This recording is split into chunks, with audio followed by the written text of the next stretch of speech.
किसी ने क्या खूब कहा है कि जिंदगी को शांति के साथ जीने के दो तरीके हैं। पहला, भूल जाओ उन्हें जिन्हें आप माफ नहीं कर सकते, और दूसरा, माफ कर दो उन्हें जिन्हें आप भूल नहीं सकते।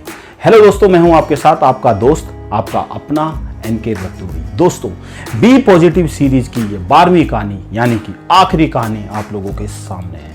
ये कहानी एक ऐसे व्यक्ति की है जो ऑफिस में वर्क प्रेशर की वजह से फ्रस्ट्रेटेड हो जाता है। वो सारी फ्रस्ट्रेशन घर में अपने बच्चों पर, अपनी बीवी पर निकालता है। कई बार जब उसके दोस्तों का फोन आता है तो वो फ्रस्ट्रेशन दोस्तों पर भी निकाल देता है।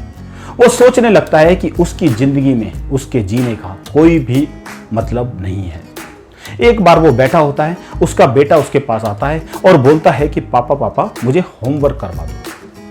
वो बच्चे को जोर से चिल्लाकर, झाड़कर बोलता है कि क्या मैं यहाँ पर होमवर्क कराने बैठा हूँ, और बच्चे को भगा देता है।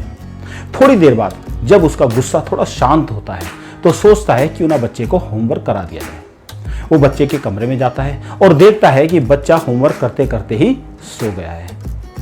वो जाता है और बच्चे की छाती पे जो कॉपी रखी होती है, जिसे पढ़ते पढ़ते, जिसे देखते देखते बच्चा सो जाता है, उसे उठाता है और देखता है तो वहां पर एक टाइटल होता है जिसके बारे में बच्चे को लिखना होता है। वो टाइटल होता है कि वो कौन सी चीज होती है जिन्हें आपको शुरू में वो चीजें अच्छी नहीं लगती, पर बाद में वो चीजें अच्छी लगने लगती है। बच्चे ने उस टाइटल पे कुछ चीजें लिखी होती है, वो पढ़ने लगता है। बच्चे ने लिखा होता है कि थैंक यू सो मच उन दवाइयों के लिए जो दवाइयां शुरू में हमें अच्छी नहीं लगती, कड़वी होती है, बेकार स्वाद होता है जिनका, पर बाद में जब हमारी तबीयत उन दवाइयों की वजह से ठीक होने लगती है तो वो दवाइयां हमें अच्छी लगने लगती है। थैंक यू सो मच उन एग्जाम का जो हमें शुरू में अच्छे नहीं लगते, पर बाद में उन एग्जाम की वजह से जो समर वेकेशन आते हैं तो हमें वो बहुत अच्छे लगने लगते हैं। उस बच्चे ने आखिरी में लिखा होता है कि thank you so much God कि मेरी जिंदगी में मेरे पापा हैं। मेरे पापा कई बार मुझे नाराज होते हैं, मुझे गुस्सा करते हैं, पर फिर बाद में मुझे अच्छा खाने को देते हैं, मुझे अच्छे खिलौने देते हैं। Thank you so much God कि मेरे पापा मेरी जिंदगी में हैं, क्योंकि मेरे दोस्त के तो पापा ही नहीं हैं। ये जो आखिरी की लाइन होती है, ये उस शख्स को हिला कर रख देती है, झिंझोड़ कर रख देती है। वो भी सोचने लगता है कि वो कौन सी चीजें हैं जो मेरी लाइफ में शुरू में मुझे अच्छी नहीं लगती, पर बाद में मुझे अच्छी लगने लगती है। तो वो सोचने लगता है और कहता है कि thank you so much God कि मेरे पास घर है। क्या हुआ अगर मैं उस घर की EMI भर रहा हूं, क्योंकि बहुत सारे लोग दुनिया में ऐसे भी हैं जिनके पास घर नहीं है। Thank you so much God कि मेरे पास परिवार है, क्योंकि दुनिया में बहुत सारे लोग ऐसे हैं जिनके पास परिवार ही नहीं है। Thank you so much God कि मेरे पास जॉब तो है।